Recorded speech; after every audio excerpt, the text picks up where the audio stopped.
Salut à tous, alors donc voilà pour une nouvelle vidéo, c'est le Patriote éclairé. Alors aujourd'hui pas une... Vous voyez que je me suis coupé les cheveux, pas encore la barbe, ça va venir step by step. Alors aujourd'hui nouvelle vidéo sur les attentats terroristes du 13 novembre qui ont ensanglanté Paris comme chacun sait, il y a une quinzaine de jours. Donc après le choc émotionnel, l'analyse rationnelle. C'est pour ça dire que j'ai attendu 15 jours pour faire cette vidéo. Donc une quinzaine de jours, ouais 13, on est le 26 ou 27 novembre. J'ai attendu 15 jours pour pouvoir avoir quelque chose à dire et pour prendre du recul, pour pas rester dans l'instantanéité du choc émotionnel et être le nez dans le guion, comme on dit, pour pouvoir faire une analyse un peu plus rationnelle et prendre la hauteur de vue. Et dire, c'est ce que d'ailleurs les djihadistes et les terroristes veulent, ils veulent nous terroriser, que la peur nous terrorise.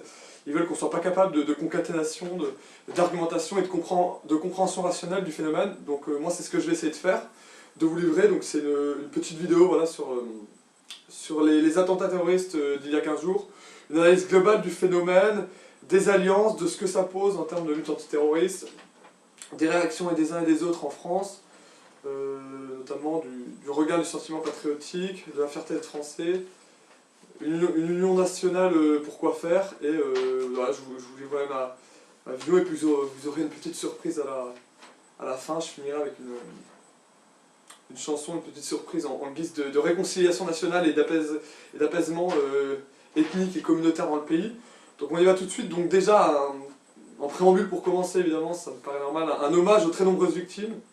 Donc on dénombre en tout, à ce jour, 15 jours après, 130 morts et 350 blessés. Donc un hommage évident à toutes les victimes, à toutes les familles que je salue, qui ont perdu un proche.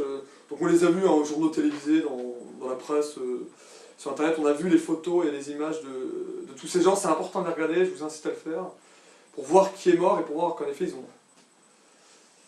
C'était cette France à la fois black blamber que les terroristes ont assassiné, mais c'était surtout quand même des petits blancs, des petits français. Il y avait vraiment une volonté de monter la communauté française blanche de souche contre la minorité immigrée musulmane. Il y a vraiment une volonté de Daesh de nous diviser. Donc rassemblons-nous, nous serons plus forts. Donc voilà, pour un hommage aux très nombreuses victimes que je salue. C'est vraiment dramatique, c'est vraiment une épreuve, mais on la traversera ensemble.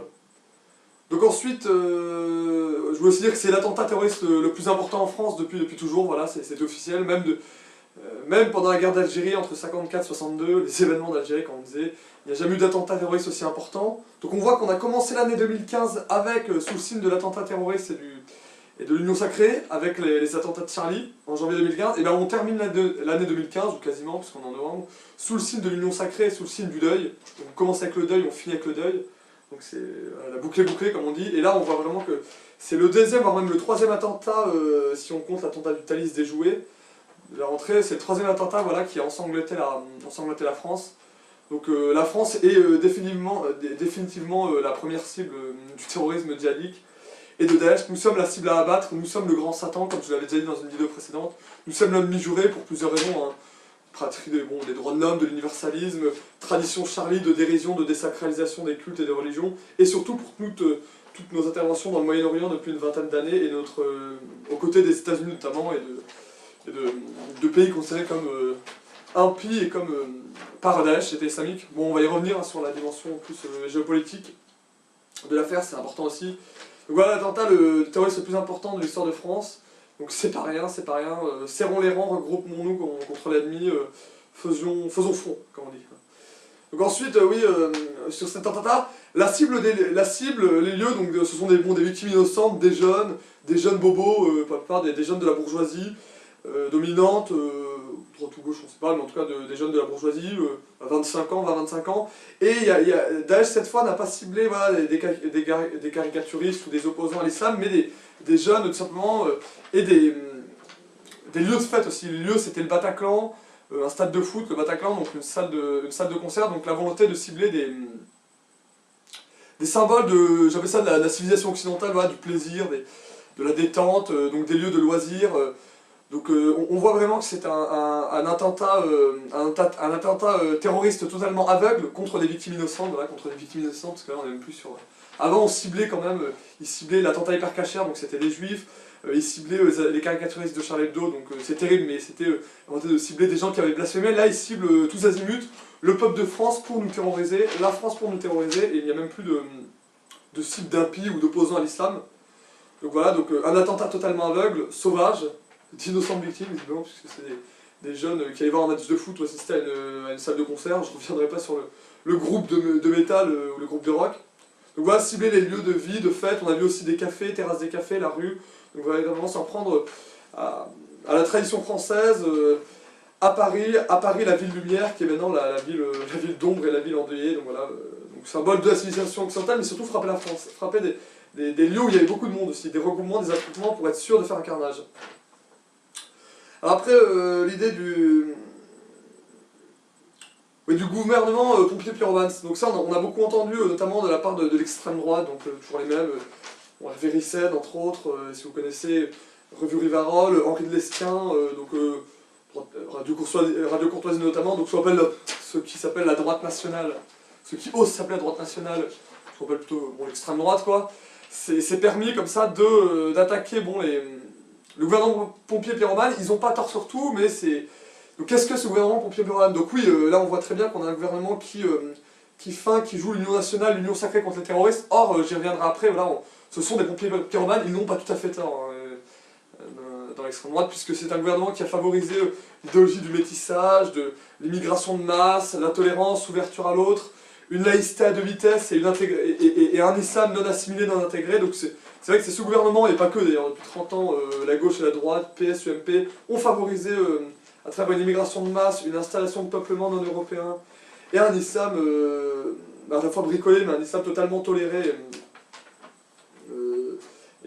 qui n'est pas soumis à la laïcité. Oui. Donc c'est vrai que le gouvernement pompier pyromane qui a favorisé largement cet accident, ce drame terroriste, avec évidemment un laxisme aussi judiciaire, un laxisme pénal, le fait qu'on n'a plus de frontières, qu'on n'est plus souverain, qu'on ne contrôle plus nos frontières, j'y reviendrai. Donc oui, un gouvernement aux pompiers pyromanes globalement, c'est pas tout à fait faux, qui maintenant joue l'union sacrée, donc c'est toujours pareil, c'est comme les attentats de Charlie. Hein.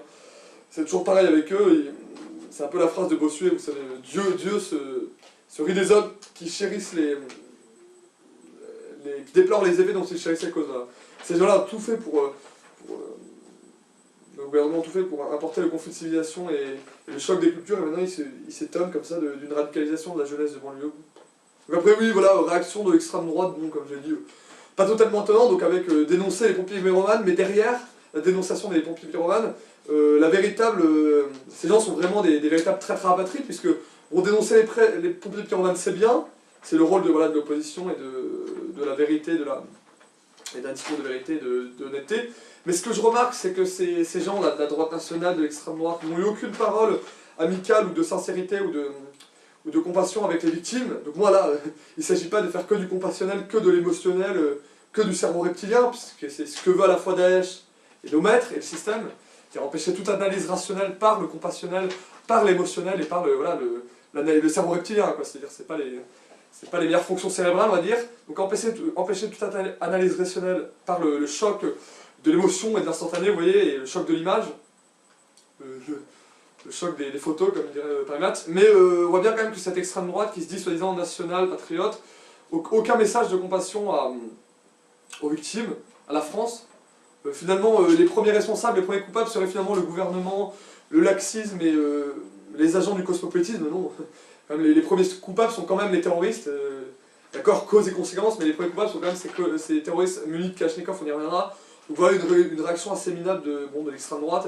Il ne s'agit pas de dédouaner le gouvernement et de ne pas critiquer cette union sacrée ou cette union nationale factice. On peut faire les deux. Mais tout de même, il faut quand même je rappelle que notamment au moment de la guerre de 14, l'union sacrée allait de la CGT, syndicalisme révolutionnaire, à Clémenceau en passant par l'Action française, c'est-à-dire l'extrême droite anti-républicaine. À un moment donné, quand le sol de la patrie, quand la nation est agressée par un envahisseur par l'extérieur, toute la nation se rassemble. Même si on peut faire des critiques, mais on en rabat un peu sur les critiques par rapport à l'exécutif, au gouvernement, et on se rassemble autour de la nation, autour même de l'exécutif, du chef de l'État, fut-il honni comme les François Hollande, mais c'est quand même la moindre des choses. Donc, je voulais faire cette remarque, cette incise sur l'extrême droite, qui montre toujours son vrai visage, toujours prêt à cracher sur la France et sur le cadavre de la France quand elle est totalement au plus bas, totalement affaiblie. Une vieille tradition depuis au moins juin 40. Hein. C'est à la fois les rats qui quittent le navire, quoi. Donc ensuite, je voulais répondre, oui, la France et le président en état de choc. Oui, donc on a vu la France évidemment en état de choc, les mouchoirs, les pleurs, l'incompréhension, le choc évidemment, et aussi on a vu la première allocation du président de la République, François Hollande, là sur l'attentat totalement en choc, quoi. On l'a vu blême, livide, il avait du mal à parler, totalement sonné. Voilà, la France est le président en état de choc, en effet la France est en état de choc, la France est endeuillée, ne l'oublions pas. Ensuite pour continuer, oui les mesures fortes proclamées. Donc la fermeture ou le contrôle des frontières, la déclaration d'état d'urgence qui sera d'ailleurs renforcée pendant peut-être 3 mois, a-t-on dit, et enfin des perquisitions judiciaires officielles. Donc ça en effet c'était le discours de Hollande au Congrès, une semaine après les attentats terribles qui ont ensanglanté Paris, qui ont fait, je rappelle, 130 morts, ce qui est énorme. Hollande a réuni le Parlement, c'est-à-dire l'Assemblée nationale et le Sénat, au Congrès à Versailles, pour faire un grand discours, un peu une grande tribune de 3 quarts d'heure que j'ai suivi évidemment, avec quelques mesures fortes proclamées. Vous pouvez rappeler le slogan de la terreur et de Robespierre au moment de la terreur. À circonstances exceptionnelles, institution extraordinaire. Donc là on peut le dire. À circonstances exceptionnelles, les attentats, je dirais législation extraordinaire évidemment, donc quelques mesures fortes pour renforcer la sécurité des Français et le dispositif sécuritaire en France. Oui déjà, oui, la fermeture ou le contrôle des frontières, alors ça c'est une vaste blague puisqu'il n'y a pas de frontières, donc on ne peut pas rétablir les frontières à cause de Schengen, on y reviendra d'ailleurs. Toujours l'Union Européenne, toujours l'espace communautaire qui nous empêche d'exercer notre pleine souveraineté sur notre territoire à travers des frontières que nous n'avons plus, qui sont des passoires, hein, nous n'avons plus de frontières, si ce n'est les frontières de l'Union Européenne, qui sont des frontières totalement passoires et totalement poreuses. Donc voilà, en tout cas le rétablissement du contrôle aux frontières, avec des gardes frontières, des douanes, notamment au nord, avec la Belgique. Voilà, rétablissement et contrôle aux frontières. La déclaration d'état d'urgence, alors ça c'est important, l'état d'urgence était une mesure exceptionnelle qui avait été créée en 1955 pendant la guerre d'Algérie, c'est ce que j'ai pu voir. Donc en 1955 c'est la guerre d'Algérie, donc affrontement entre le FLN et l'OS notamment, donc c'était la guerre civile. Donc l'état d'urgence pour lutter à la fois contre les terroristes du FLN et les terroristes de l'OS, c'est-à-dire ceux qui voulaient garder l'Algérie française et ceux qui voulaient l'indépendance française et qui exportaient le conflit de la guerre d'Algérie en France. Donc une mesure d'état d'urgence qui n'est pas nouvelle, qui avait été aussi, je crois, proclamée lors des attentats lors des émeutes de banlieue de 2005. Avec Villepin, il y a eu des émeutes importantes, dont je reparlerai d'ailleurs dans l'entretien du mois prochain, des émeutes importantes de banlieue, des jeunes de banlieue, on avait déclaré l'état d'urgence. Et donc là, oui, très important, donc la déclaration de l'état d'urgence qui va être renforcée pour 3 mois, c'est-à-dire ce qu'on appelle la loi martiale, avant la loi martiale, c'est-à-dire notamment à travers les perquisitions judiciaires, oui, j'en reviens à les perquisitions judiciaires, oui, à travers les perquisitions judiciaires, le renforcement du processus et du dispositif à la fois sécuritaire et judiciaire, et bien évidemment, ce qu'on appelait la loi martiale. La loi martiale, c'est-à-dire le pouvoir à l'armée, le pouvoir à la police, dans des circonstances exceptionnelles pour à la fois rétablir l'ordre et lutter contre les factieux et les facteurs de désordre, je dirais. Donc bien évidemment. Donc voilà, donc c'est les mesures fortes, hein, rétablissement du contrôle aux frontières, mais on n'a pas de frontières, donc c'est inutile. C'est se mettre une main dans le dos, c'est se lier les mains. La déclaration d'état d'urgence, bon, pour 3 mois, ça peut être important, et des perquisitions judiciaires. Attention tout de même, c'est un peu comme la loi renseignement, la loi sécuritaire. Attention à ce que derrière, ce renforcement du dispositif sécuritaire pour protéger les Français, ce qui est essentiel, il n'y ait pas derrière la main invisible, je dirais, de Manuel Valls, Manu la Tremblote, hein, comme tout le monde, comme on l'appelle dans les milieux dissidents, Manu la Tremblote et, je dirais, le Big Brother, hein. On vous surveille, l'État sécuritaire qui, sous couvert de protéger les libertés publiques, en fait, supprime en douce les libertés publiques, notamment la liberté d'expression. J'y reviendrai. Donc voilà pour ça. Oui, donc j'avais dit, oui, la France, première cible du terrorisme islamique, oui, on peut le relire. Donc cet attentat a été revendiqué, on l'a bien vu, par Daesh, au lendemain ou sur le lendemain. Donc il y a eu des... Bon, on le savait, hein, puisqu'ils ont crié à la Akbar, c'était encore des barbus islamistes. Attentat revendiqué par Daesh, donc aujourd'hui on est officiellement là, je l'avais déjà dit, mais là c'est officiel, encore plus officiel, on est là, la France est la première cible, la cible de choix du terrorisme islamique et de Daesh. C'est ce que nous a confirmé l'excellent Marc Trévidic, l'ancien juge antiterroriste de Paris, Marc Trévidic d'ailleurs, dont je vais reparler, qui est quelqu'un d'important, d'honnête, qui balance quelques vérités et un bon à dire. Je dirais qu'il n'est pas seulement dans l'union sacrée, dans l'armichette, quoi, évidemment, et dans l'émotionnel, il est aussi, lui, dans l'analyse rationnelle. Je vais reparler de Trévidic et de l'efficacité à la fois et de l'inefficacité de la lutte antiterroriste aujourd'hui, toujours à cause d'ailleurs des mêmes, hein. L'Union européenne, laxisme judiciaire, perte de souveraineté notamment en matière migratoire et judiciaire policière. Oui, donc là, voilà, oui, la France par la cible tue le terrorisme islamique, 3 attentats la même année. Ensuite, donc, un attentat revendiqué par Daesh. Donc on voit que là, Daesh a vraiment déclaré une guerre à la France pour ceux qui disaient, comme Villepin, toujours, j'aime beaucoup Villepin, mais Villepin qui est peut-être un peu trop aux bottes et aux ordres de l'Arabie Saoudite, du Qatar et de la... Villepin serait un peu l'idiotie de l'islamisme, il me semble, même si c'est quelqu'un par ailleurs de très estimable et que je respecte beaucoup. Il y a, oui, Daesh revendique l'attentat, Daesh, nous sommes en guerre contre Daesh, alors qu'il a déclaré, est-ce que c'est pas nous qui l'avons déclaré par des bombardements massifs sur l'État islamique en Syrie et en Irak? Oui, peut-être, mais là aussi c'est cet argument de l'extrême droite, quoi. Virons d'abord nos gouvernants qui ont déclaré cette guerre, et ensuite le problème se résoudra. De toute façon, maintenant on y est, je veux dire, c'est même pas une histoire de savoir qui a fait quoi, pompier pyromane, qui est responsable. Maintenant il s'agit de serrer les rangs et de lutter contre l'ennemi extérieur, c'est-à-dire c'est la patrie en danger, quoi.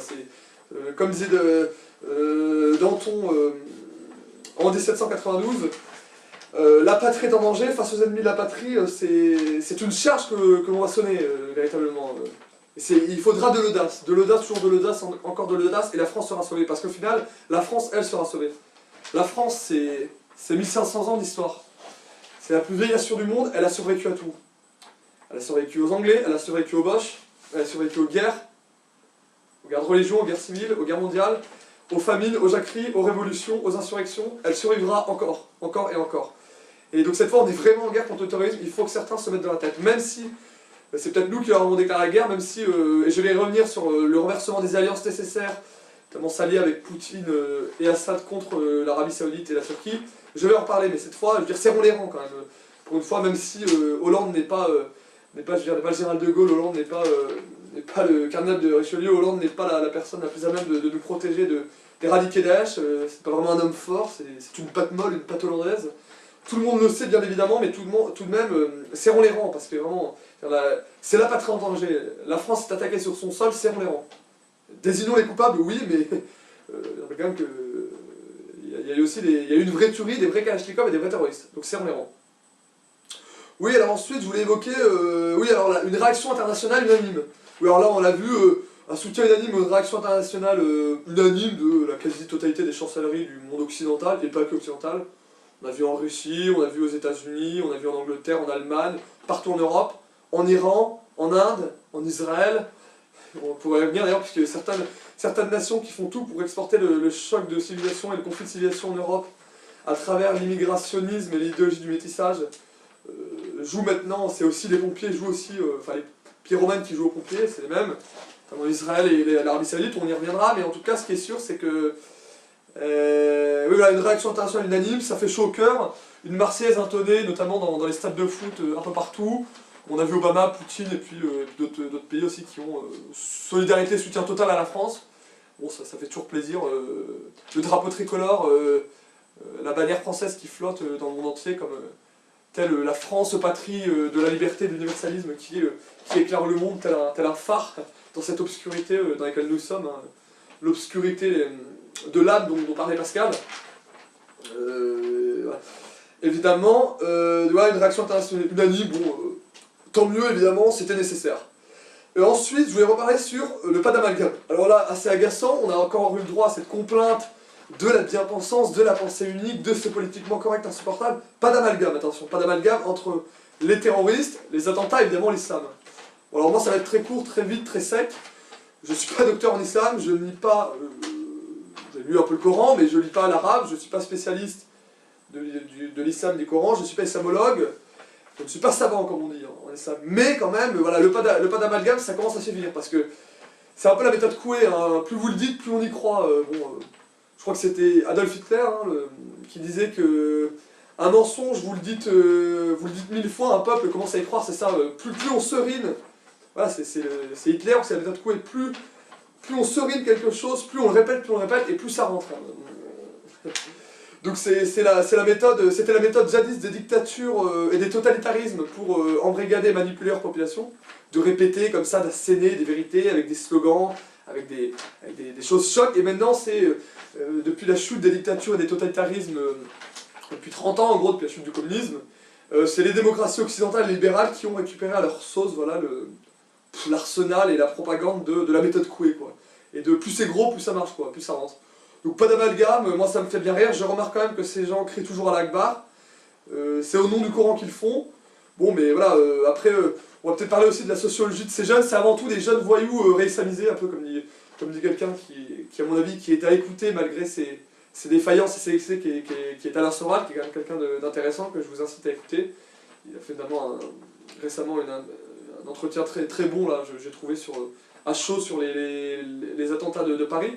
Terroriste, à mon avis, il a écouté, c'est intéressant. Bon voilà, lui il a cette vision de main tendue aux musulmans, bon c'est intéressant. Hein. Pas d'amalgame, plus on dit pas d'amalgame, plus l'amalgame rentre, et moi je maintiens que ces gens tuent au nom de l'islam. Alors, comme a dit Zemmour, c'est peut-être pas le vrai islam, mais c'est tout de même une vraie sourate du vrai Coran. Donc, mais moi je suis pas spécialiste, hein, je laisse, on a vu Keppel, on a vu Malek Chebel, enfin on a vu des gens qui sont plus spécialistes de l'islam, polémiquer et disserter sur le sujet, voilà. Moi je maintiens quand même que le djihad de la guerre sainte c'est dans le Coran, que l'islam a une part de radicalité et de sectarisme comme toutes les religions, bon ils ont une lecture littérale de l'islam, voilà, il ne s'agit pas de faire un amalgame et d'englober. Donc ensuite,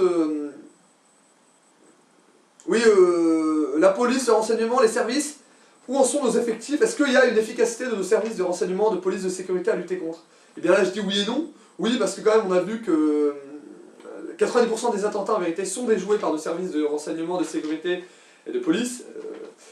Qu'en même temps les terroristes ont été rattrapés très vite, mais vous voyez bien que là aussi il y a quand même une inefficacité, puisqu'on ne peut pas empêcher totalement, on ne peut pas prévoir tous les attentats, on ne peut pas empêcher tous les attentats, mais ça c'est ce qu'on appelle... Bon, il y a l'idée du principe de précaution, et puis il n'y a jamais le risque zéro, surtout avec eux. Hein. Puisque c'est quand même des réseaux, il y a une infiltration dans les banlieues, dans les mosquées, dans les prisons, en plus maintenant il y a une cooptation et une infiltration comme ça, très malsaine et très complexe à déjouer, bon, même si bon, il y a ce qu'on appelle les fiches S, hein, donc certains sont fichés comme de dangereux criminels ou de potentiels islamistes par les services. Bon, moi je remarque quand même que là aussi il faut arrêter de... On peut cracher la mise sur le gouvernement, les pompiers en manne, mais saluons avant tout les forces de police, nos forces de sécurité, nos forces régaliennes, nos forces de renseignement, la justice, la police, qui font vraiment un super boulot sur le terrain pour déjouer un maximum les attentats terroristes et les djihadistes. Après je voulais basculer sur Marc Trévidic, donc, et sur l'actualité et l'intérêt de la lutte antiterroriste actuellement au XXIe siècle, en 2015, en France. Parce qu'on a vu que la France est particulièrement touchée et visée par les attentats islamistes. Donc Trévidic, bon c'est un breton, pour ceux qui ne savent pas, Marc Trévidic c'est le juge antiterroriste qui n'est plus d'ailleurs officiellement juge antiterroriste, mais qui était juge magistrat chargé de la lutte antiterroriste jusqu'il y a encore 2 ans. C'est un peu comme Bill Gere, hein, c'est le magistrat un peu médiatique et intéressant, mais alors lui il est intéressant pour plusieurs choses. Déjà il ne pratique pas la langue de bois, il n'est pas politiquement correct, il n'est pas de la gauche socialiste bien pensante, il n'est pas sur la pensée unique, le politiquement correct, et voilà, lui il dit les vérités, cash, il n'hésite pas parce qu'il en sait pas mal, hein, des vérités évidemment, puisqu'il a eu au moins de 10 ans en lutte antiterroriste. Donc c'est quelqu'un d'assez intéressant. Je ne sais pas s'il est de droite, mais en tout cas il tient plutôt un discours de droite, sécuritaire et d'intérêt national si je parle de la France. Donc Trévidic, très intéressant.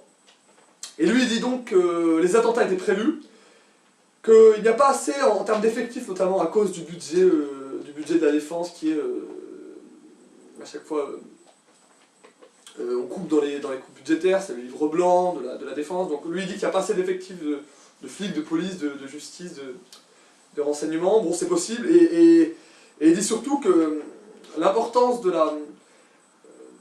non seulement de la complicité des Occidentaux, mais j'y reviendrai dans le monstre neige, notamment dans les interventions occidentales en Irak, en Afghanistan, en Syrie depuis 10 ans, ce qu'on appelle la recomposition du Moyen-Orient, à travers le droit, le devoir d'ingérence dégueulasse, la politique des droits de l'homme, de néocolonisation, et la destruction des anciens États au Moyen-Orient comme l'Irak et la Syrie, des droits de l'homme et de la démocratie. Bon lui, il fait cette critique-là radicale de la politique étrangère de l'Occident depuis 10 ans au Moyen-Orient, et il dit aussi l'alliance totalement délétère et mortifère de la France avec les pétromonarchies du Golfe, l'Arabie Saoudite, le Qatar, qui financent au niveau, je dirais, idéologique, de la lecture littérale et radicale d'un islam moyenâgeux, et obscurantiste, c'est le moins qu'on puisse dire, c'est-à-dire l'Arabie Saoudite et le Qatar. Donc lui critique 2 choses, c'est très intéressant, à la fois l'intervention occidentale folle depuis 10 ans au Moyen-Orient qui ont amené le chaos et le désordre dans cette région, mais aussi l'alliance, je dirais la symbiose très malsaine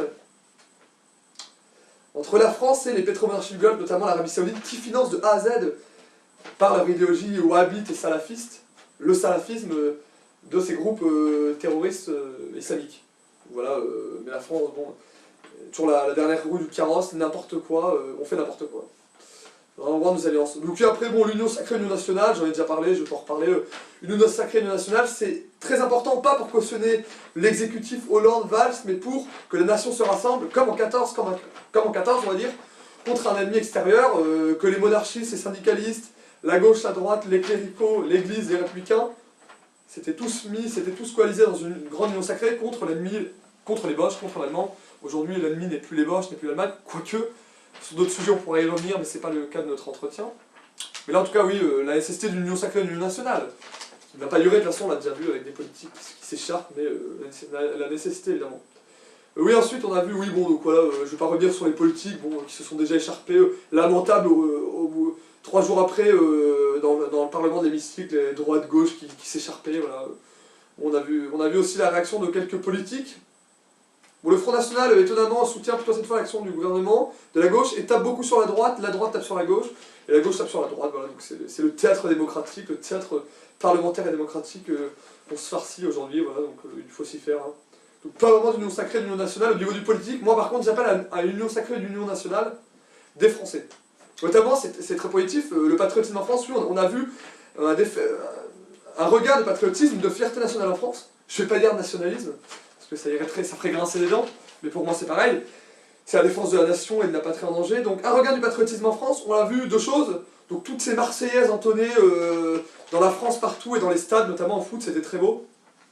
La Marseillaise entonnée, qui est donc, je rappelle, l'hymne national et surtout qui s'appelait avant de s'appeler Marseillaise, qui s'appelait le chant de guerre pour l'armée du Rhin, qui était un chant révolutionnaire, le sang impur, à brave notion, c'est un chant de guerre patriotique, donc c'était avant tout quelque chose de martial, de patriotique, de révolutionnaire et de totalement patriotique. Donc moi j'assume ce chant magnifique, voilà, patriotique, révolutionnaire et martial.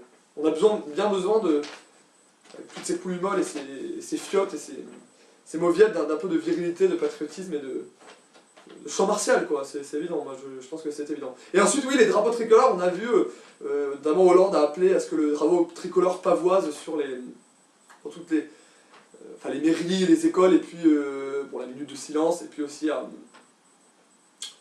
pavoiser le drapeau tricolore, la bannière à la fenêtre, donc c'est très bien. Voilà, un regain de patriotisme, notamment des drapeaux tricolores qui s'arrachent, alors qu'avant les Français avaient plutôt honte de ce drapeau qu'ils considéraient comme un drapeau d'extrême droite, ce qui est une saloperie, comme je viens de vous l'expliquer. Hein. Le drapeau tricolore est un drapeau de gauche, puisque révolutionnaire et populaire. Voilà, c'est pas plus mal un regain de patriotisme en France à travers voilà, la Marseillaise, le drapeau tricolore, je tenais à y venir. Donc après avoir parlé de ce regain de patriotisme, qui n'est rien d'autre que l'union sacrée face à un ennemi qui nous agresse, oui, l'attitude très positive des Français, on a vu, comme pour l'affaire Charlie, en début d'année, en janvier 2015, les Français qui descendent spontanément, manifester dans la paix, l'humilité, aucune haine, aucune rancœur, aucune islamophobie, contrairement à ce que certains disent, aucun amalgame. Moi je vais me trouver une réaction très saine, très positive et très pacifiste, très modérée des Français qui descendent voilà, dans la rue autour de bougies, autour de chants, autour de communion, autour de minutes de silence, autour de Marseillaise entonnées. Voilà, pour faire collectif, sortons un peu de cet individualisme aussi peut-être qui nous a tués. Ce matérialisme et cet individualisme qui peut-être nous a pourris. Hein. Voilà, c'est bon, j'ai quasiment fini avant d'en revenir à Schengen et au renversement des alliances. Oui, je voulais dire le profil terroriste justement, puisque je parlais de crise de civilisation. On voit très bien qui sont ces terroristes. Que ce soit Merak, Koulibaly, Kouachi, là, les nouveaux là. Ce sont des jeunes, en général des jeunes mâles de 25 ans. Des déclassés sociaux, des gens, donc il y a une vraie analyse sociologique à faire, des déclassés sociaux, des pauvres. La pauvreté n'expliquant même pas le terrorisme, même pas la délinquance, encore moins le terrorisme. Mais je ne veux pas faire de langue de bois de politiquement correct. Je veux juste dire qu'il y a un milieu. Donc, on voit très bien que la radicalisation maintenant se fait dans les banlieues, dans les mosquées, bon, évidemment, et surtout dans les banlieues, et même dans les prisons. Bon, évidemment, toujours des voyous, ce que sera, le titre, et je lui en réemprunte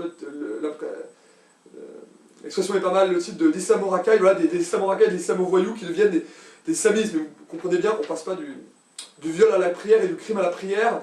Là, il y a un saut qualitatif qui est fait, donc moi je crois pas quand même je crois qu'au contraire, retourner à des valeurs d'islam traditionnelles, des valeurs de transcendance d'islam, de famille, des valeurs traditionnelles, d'enracinement fort, permet de lutter et de sortir de la spirale infernale de la délinquance et le terrorisme. Donc tout à l'heure, moi, je faisais en effet je disais pas d'amalgame, mais je disais qu'il y avait un lien, certes, entre une lecture littérale du Coran et de l'islam, une lecture littérale, notamment salafiste, de l'islam et le terrorisme, mais par contre, je dis pas qu'il y a un lien causal, hein, il n'y a pas un lien causal entre le fait d'être pauvre, délinquant et de tomber dans le djihadisme, dans le terrorisme, dans l'islam. Au contraire, je pense que l'islam, avec comme je l'ai dit, ses valeurs traditionnelles et sa morale, permet de sortir de la spirale infernale de la délinquance. Encore faut-il qu'à l'islam, parce que si la radicalisation religieuse pour sortir de la délinquance amène ces jeunes à se radicaliser dans le terrorisme, c'est pas beaucoup mieux, hein, puisqu'on sait que la France est le premier pays qui envoie des bataillons à l'État islamique. On reparlera d'ailleurs peut-être on parle de déchéance de nationalité, voilà, donc bon, la déchéance de nationalité, je n'y crois pas beaucoup, c'est une mesure symbolique. La France est le premier pays européen pourvoyeur de terroristes, donc il faudrait peut-être se poser la question et travailler sur la France, sur nos banlieues. Je sais pas quelle est la solution, hein, je dis juste, voilà, le profil des terroristes. On voit même que maintenant il y a des femmes, donc profil sociologique, des gens déclassés, des paumés qui sortent de prison, radicalisés en quelques mois, donc c'est de l'islam bricolé évidemment, en général approchés par des imams louches ou des radicaux, des réseaux. Maintenant ça se fait même par internet, donc par la prison, par internet, par la mosquée, par les cercles de sociabilité aussi évidemment, les amis, la famille, les proches. On a même vu là une jeune fille, une des cousines ou des sœurs, parce que c'est des fratries ces gens-là, une des cousines ou des sœurs qui s'est fait exploser ou qui se serait fait exploser. Donc là on voit un saut qualitatif, un saut radical qui est augmenté. Donc des terroristes qui frappent à l'aveugle, contre des victimes innocentes, 130 victimes, qui emploient même des femmes, peut-être demain des gosses, et qui maintenant sont passés à l'attentat kamikaze, un terroriste kamikaze. Ils se font sauter avec de la dynamite. Là ils sont vraiment dans une démarche de samouraï, de guerre sainte, de kamikaze. Hein. C'est ce que faisaient les aviateurs japonais, à Pearl Harbor et autres, contre les Américains. Le kamikaze, c'est celui vraiment qui meurt en combattant faisant de la nation ou de la cause et qui se sacrifie. Donc là on a franchi un pas dans l'horreur et dans l'indicible, hein, je dirais. Et enfin pour finir, deux choses, donc revenir d'abord sur élargir une vision pour élargir, revenir sur la politique d'immigration catastrophique et l'espace Schengen. Donc oui, là on pourra me dire pas d'amalgame, ça n'a rien à voir, on voit très bien que l'immigration incontrôlée, puisque ces jeunes sont tous issus d'immigration arabo-musulmane, hein. Ils n'ont pas des patronymes français, ils n'ont pas un faciès français, c'est pas être raciste que de dire ça, ils sont tous issus de notre ancien empire colonial. Immigration en général arabo-musulmane, mais surtout l'Afrique du Nord, maghrébine, hein, ce ne sont pas des noirs. Enfin, des fois, ce sont surtout des maghrébins issus du Maghreb, ou en tout cas de l'Afrique. Donc là, évidemment, je fais le procès d'immigration, évidemment, de l'immigrationnisme, de l'immigration invasion, de l'immigration de masse, vous l'appelez comme vous voulez, de tous les gouvernements successifs depuis 40 ans, au nom des droits de l'homme et d'une volonté idéologique d'apporter l'idéologie du métissage en France, c'est-à-dire la destruction de l'identité française de souche par l'idéologie du métissage, qui est cette espèce de concept à la fois libéral et trotskiste, hein, plutôt d'extrême gauche. Donc le procès de la politique d'immigration et de l'immigrationnisme totalement incontrôlé, puisqu'on voit très bien que ces gens-là, c'est lié aussi, comme par hasard, ces attentats interviennent un mois après quoi, l'ouverture des frontières, et un mois après l'accueil des réfugiés totalement fous et généreux, des millions de réfugiés en Europe. Je dis pas que c'est lié, parce que d'ailleurs ces terroristes étaient en France depuis plus longtemps, donc ce ne sont pas des gens qui viennent de Syrie, mais on sait maintenant que certains réfugiés ont infiltré, l'accueil des réfugiés a permis à certains groupes terroristes et djihadistes de s'infiltrer dans la masse. Donc évidemment, critique de la politique d'immigration. On n'en serait pas là s'il n'y avait pas eu autant d'immigration. Donc le gouvernement et les dirigeants coupables, évidemment. Là, et enfin, oui, remettre en cause l'espace Schengen. Parce que là, on nous parle de contrôle aux frontières, mais contrôle aux frontières, il n'y a pas de frontières. Donc c'est un truc nul. On met des douanes, mais il n'y a pas de frontières. Donc de toute façon, c'est une mesure comme ça, minoritaire, symbolique, et puis ça va vite retomber, puisqu'on n'a pas le droit d'avoir des frontières nationales. On n'a pas le droit d'être souverain et maître en son pays à cause de l'Europe maastrichtienne et de l'Europe sans frontiériste et de la libre circulation des hommes, parce que ce sont des hommes. Hein. Et donc voilà, donc critique totale de la politique d'immigration et revoir l'espace Schengen, évidemment, ça donne évidemment raison au Front National surtout, hein, la critique de l'immigration et la critique de l'ouverture des frontières et de l'Europe fédérale. Évidemment revoir Schengen, puisque on ne peut pas... là on voit très bien que la solidarité européenne, c'est du flanc, c'est n'importe quoi. On voit très bien que la France serre les rangs autour de son pays, et c'est que par la France, donc que par le retour à une souveraineté et à des frontières nationales qu'on pourra lutter contre ces phénomènes. Je finirai, parce que ça fait déjà plus d'une demi-heure qu'on est ensemble, je finirai par élargir un peu, hein, élever le débat. Là on est resté sur la France, parler des... ouais, de la... Donc éradiquer Daesh, une priorité française évidemment. Maintenant on est en guerre, c'est officiel, il faut éradiquer Daesh en... je dirais l'État islamique là-bas, pas comme l'a dit Zemmour en bombardant Molenbeek, bon c'est sa petite boutade là, c'est un peu rigolo. D'ailleurs là on voit que la nécessité aussi de fermer les frontières, parce qu'on voit que les terroristes passent en Europe, hein. Ils viennent c'est intéressant pourquoi il y a à Molenbeek, là, pourquoi dans ce quartier de Bruxelles en Belgique, est particulièrement pourvoyeur de terrorisme, mais on voit bien que la seule solution c'est le retour à la souveraineté nationale et aux frontières nationales pour lutter contre ces frontières qui n'en sont pas et qui sont pourvoyeurs de terroristes. Donc pour finir, priorité de la France, lutte contre Daesh, donc renverser les alliances évidemment. La lutte contre Daesh, donc il faut lutter intégralement contre Daesh et donc contre ceux qui soutiennent Daesh. Qui soutiennent Daesh en la finançant, en l'armant, ou alors qui soutiennent Daesh parce que c'est le docteur Frankenstein, ceux qui l'ont créé, ceux qui ont créé ce monstre, et dont le monstre d'ailleurs leur a échappé. C'est leur créature leur a échappé.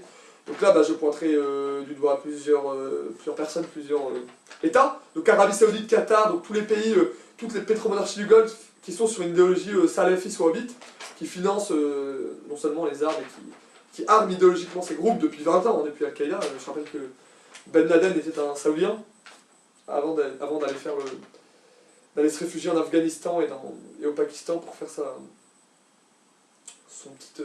petite guerre sainte et son petit terrorisme saoudien. Donc oui, renverser, priorité, éradiquer Daesh, donc lutter contre Daesh. Donc évidemment la France va intensifier ses frappes sur Daesh. Donc je pense qu'on va pas déployer des troupes au sol, hein, parce qu'on a trop la connaissance de l'Irak et de l'Afghanistan, c'est un bourbier, la France n'ira pas, c'est sûr. Mais au moins bombarder. Donc là on a vu la Russie, bon j'en reparlerai, qui bombarde Daesh, maintenant sérieusement qui bombarde l'État islamique. Poutine, comme toujours, fait bouger les cartes, fait bouger les lignes. Poutine, c'est celui qui permet l'alignement des planètes. Hein. C'est celui qui est au centre du jeu, c'est le grand maître. C'est un russe, hein, c'est pas un russe pour rien, c'est le grand joueur d'échecs, quoi, c'est celui qui... Et donc renverser les alliances évidemment, donc s'allier, donc ne plus s'allier avec les pétromonarchies du Golfe, contrairement à ce que dit Villepin, quoi, insupportable, qui finance le terrorisme et qui l'arme idéologiquement. Donc Arabie Saoudite, Qatar, cesser aussi le jeu trouble des Turcs qui pourront déstabiliser la Syrie de Assad, laïque, aussi armer les terroristes et qui maintenant d'ailleurs se plaint d'attentats terroristes bien fait pour ta gueule Erdogan. Fallait pas déstabiliser la Syrie qui était un pays laïque et un verrou de stabilité du Moyen-Orient. Donc Erdogan l'a bien profond, j'en reparlerai dans le prochain entretien des attentats terroristes en Turquie.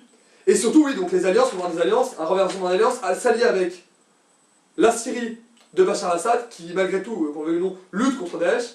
C'est le dernier rempart national, laïque, et je dirais même progressiste, hein, au monstre Daesh, dont je reviendrai d'ailleurs la vidéo prochaine. Et enfin, oui, l'alliance évidemment avec la Russie de Poutine, évidemment. Donc voilà pour ces alliances, alliance avec la Russie et la Syrie. Donc j'en ai fini pour cette vidéo. Donc c'était une vidéo à chaud d'entretien, de réaction à chaud sur les attentats terroristes du 13 novembre. J'ai livré ma version, mes solutions, mon analyse. Donc je reviens très bientôt, je pense, dans 1 ou 2 semaines, je comptais faire cette vidéo. Je reviendrai d'ailleurs encore un peu plus sans doute sur les attentats, mais je voulais faire une vidéo comme ça, juste sur les attentats. Donc on se retrouve d'ici 2-3 semaines pour une prochaine vidéo entretien d'actualité, qui sera un entretien bimensuel, un entretien d'actualité sur les mois d'octobre et novembre. Donc j'aborderai l'actualité politique nationale, l'actualité internationale, la diplomatie. Je traiterai entre autres de Daesh, du pape François, du conflit israélo-palestinien, de la crise migratoire en Europe, et puis en France, bon, évidemment, du contre-coup de ces attentats, mais pas que, beaucoup d'autres sujets, beaucoup d'autres sujets. Ce sera un entretien très chargé. Donc un entretien qui couvrira les mois d'octobre-novembre, un entretien bimensuel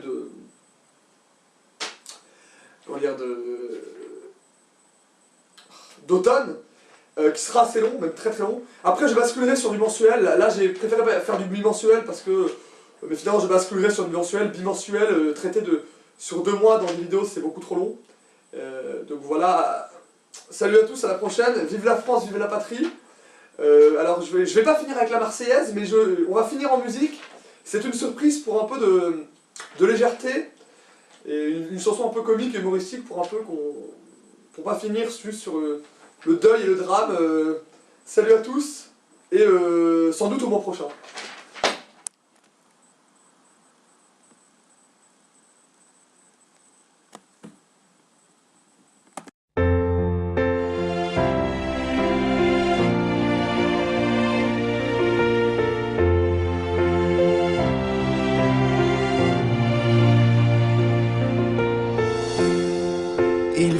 sauter des bombes aux quatre coins de la terre. Ces milliers de soldats qui s'inventent une guerre, et on vit avec cette peur, car ils ne veulent qu'une chose, c'est semer la terreur. Mais ils ont un cœur aussi. Eux aussi parfois ils rêvent dans leur lit à des oiseaux, à des fleurs, car ils ont un petit cœur qui fait boum boum boum. On parle dans les journaux de tueurs sanguinaires, on parle à la radio de fous, de mercenaires, et sûrement qu'ils le méritent. Mais est-ce qu'on les juge pas un peu trop vite, parce qu'ils ont un cœur aussi? Ils ont sûrement pleuré devant Bambi pendant la scène du chasseur, car ils ont un petit cœur qui fait boum boum boum. Et si on pensait à eux aussi, ils peuvent même pas prendre d'assurance vie. Dans l'avion ils sont aussi victimes, parce qu'ils peuvent pas voir la fin du film. Mais ils ont un cœur aussi. Ils prennent le métro comme n'importe qui, même s'ils sabotent le moteur. Ils ont un petit cœur qui fait boum boum. Ils ont un cœur aussi. Ils font sûrement des soirées entre amis, même s'ils les tuent au bout